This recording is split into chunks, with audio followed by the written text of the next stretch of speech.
L'idée de départ, c'était avant tout de travailler avec eux, de travailler avec deux comédiens et de raconter trois histoires différentes. Le but de ce projet, c'était de pouvoir faire un film sur trois périodes, trois histoires différentes avec deux personnages, deux acteurs. Shooty, c'est la deuxième fois que nous collaborons ensemble. Avec Zhang Zhen, c'est notre première collaboration. Et c'est vrai que là, le travail a été de trouver une paire de personnages, une paire d'acteurs qui fonctionnent vraiment bien ensemble. Qu'est-ce qui vous a séduit dans ce projet, Chang Chen? Qu'est-ce qui vous a plu? Comment Wuxiaoxian vous l'a présenté? Tout d'abord, j'apprécie beaucoup le cinéma de Wuxiaoxian. À chaque fois que je vois ses films, je ressens beaucoup d'émotions. Bien sûr, il a une façon de travailler très particulière. Au débur, ça impliquait une certaine pression pour moi dans le travail. Ce film, en quoi il m'a plu? Le titre en chinois, c'est les meilleurs instants, les meilleurs moments. Et donc, dans les trois parties, la première partie, c'est sur le souvenir, donc le souvenir de nos meilleurs moments. La deuxième partie, c'est la façon dont on cherche à obtenir, à vivre des meilleurs moments. La troisième partie, comment on cherche à conserver ces meilleurs moments. Et ça m'a plu.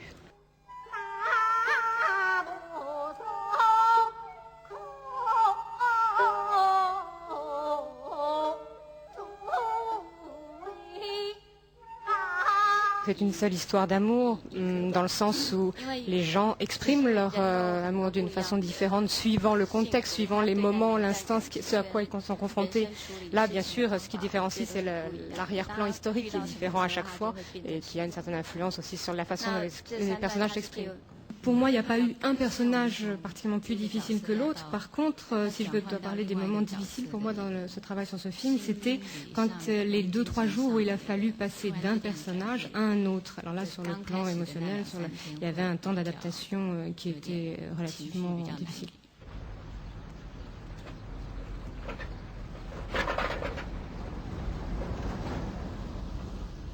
Je me suis confrontée à cette difficulté de retrouver l'ambiance et les éléments de 1966. J'ai fait le choix de me concentrer plus sur le personnage et l'histoire, et donc plus sur une narration linéaire et traditionnelle.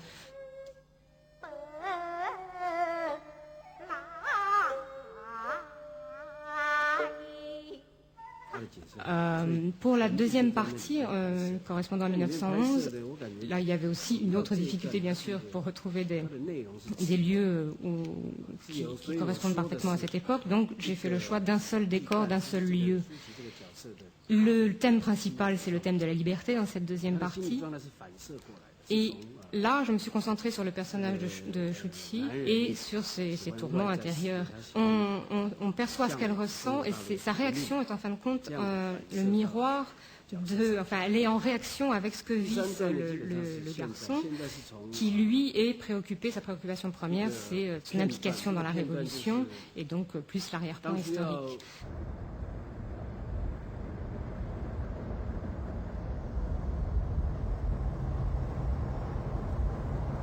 Dans la troisième partie, là, pour moi, c'est plutôt la complexité de cette période dont j'ai voulu faire part. Si tout paraît plus morcelé sur le plan de la narration, c'est parce que c'est comme ça que je perçois la réalité aujourd'hui.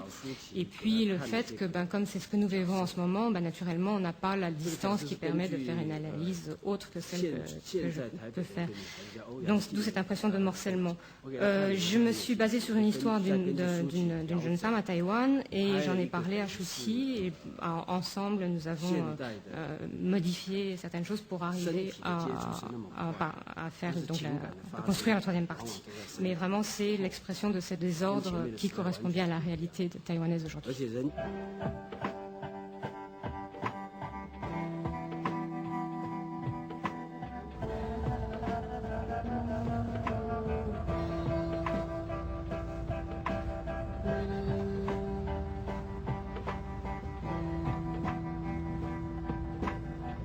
ces derniers temps, vous avez surtout travaillé avec Wong Kar-wai.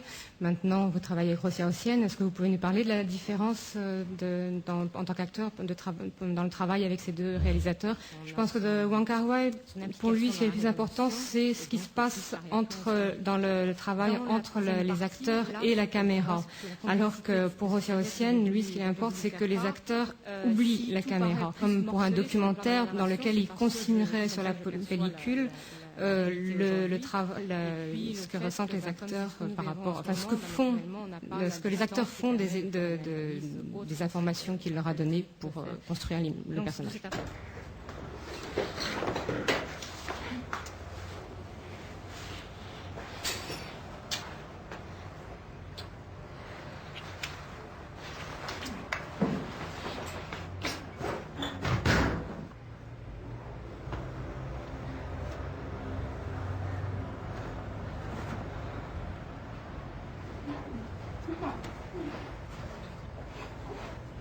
Ce qui m'intéressait dans ce projet, c'était vraiment d'exprimer comment les gens, dans l'expression de leur sentiment, de leur amour, s'expriment différemment suivant les époques, montrer ces différences, là, à travers trois périodes différentes, l'amour, le premier amour très naïf, l'amour qui s'exprime de façon plus dramatique, enfin, trois expressions différentes, et puis vraiment pour montrer comment finalement l'expression de l'amour est dépendante du contexte de la période.